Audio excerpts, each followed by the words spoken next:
हैं या जॉब करते हैं तो कितना मुश्किल होता है पैसा हाथ में आना, लेकिन हॉस्पिटल में वही मुश्किल से कमाया हुआ पैसा हाथ से बालू की तरह निकल जाता है। फिर भी हम सभी अस्पताल में जितना पैसा मांगा जाता है खर्च करते हैं। अगर किसी के पास पैसा नहीं होता तो वो उधार लेता है, लेकिन इलाज तो करवाता ही है। अस्पताल में पहले दिन ही सबसे ज़्यादा टेस्ट होते हैं, कुछ सर्जिकल आइटम्स भी खरीदे जाते हैं, इसी दिन सबसे ज़्यादा दवाइयाँ लिखी जाती हैं। हॉस्पिटल में कुछ पैसा एडवांस के तौर पर भी जमा किया जाता है। हमने भी वही सब किया, हमें भी दवाइयाँ लाने के लिए कहा गया। आजकल हर हॉस्पिटल का अपना मेडिकल स्टोर होता है, सो यहाँ भी था। हमने दवा ली और हमारा जो पहला बिल बना वह था 8,369 रुपये का। हमने अपनी जेब से इतने रुपए निकाले और देना चाहा तो पता चला कि हमें तो सिर्फ 4,620 रुपये ही देना है। क्या आपके साथ ऐसा कभी हुआ है कि आपने 8,300 रुपये की दवाइयाँ खरीदी हों और किसी अस्पताल ने आपको 4,600 रुपये ही लिए हों? शायद नहीं। हमारे साथ भी पहले ऐसा कभी नहीं हुआ था। अब यह बिल देखिए, दवाओं की कुल कीमत है 8,369 रुपये, जिसके नीचे लिखा है डिस्काउंट 3,748 रुपये। नेट अमाउंट है 4,600 रुपये, जिसका भुगतान हमें करने के लिए कहा गया।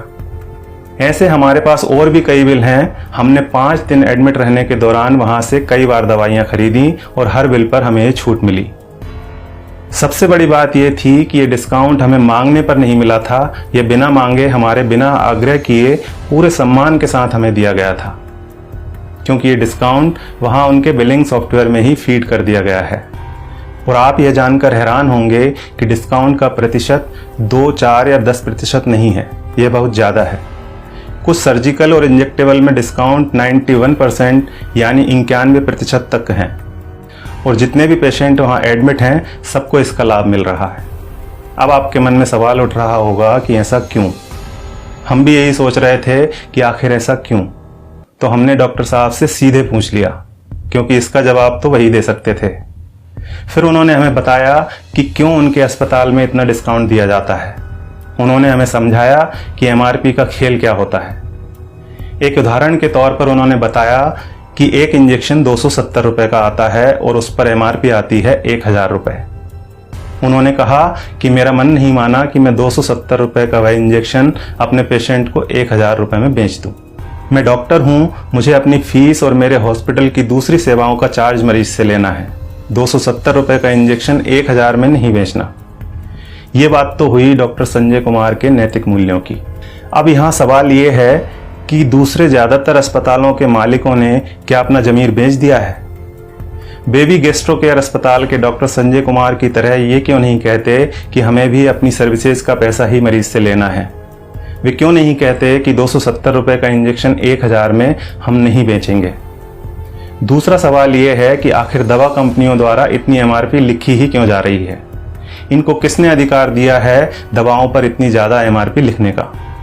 और आखिर में सबसे बड़ा सवाल यह है कि हमारी सरकार, हमारा स्वास्थ्य विभाग, हमारे प्रधानमंत्री और स्वास्थ्य मंत्री क्या कर रहे हैं? वे इस बात का संज्ञान क्यों नहीं लेते? क्या दवा कंपनियों द्वारा लिखी जा रही एमआरपी पर अंकुश लगाना नोटबंदी या धारा 370 हटाने से ज़्यादा कठिन काम है? क्या इसे व्यवहार में लाना जीएसटी लागू करने से ज़्यादा मुश्किल है? अगर नहीं तो फिर क्यों दवा कंपनियों को इतनी छूट दे रखी है? उन्हें इस बात को संज्ञान में लेना ही चाहिए और जल्दी से जल्दी एमआरपी पर अंकुश लगाना चाहिए।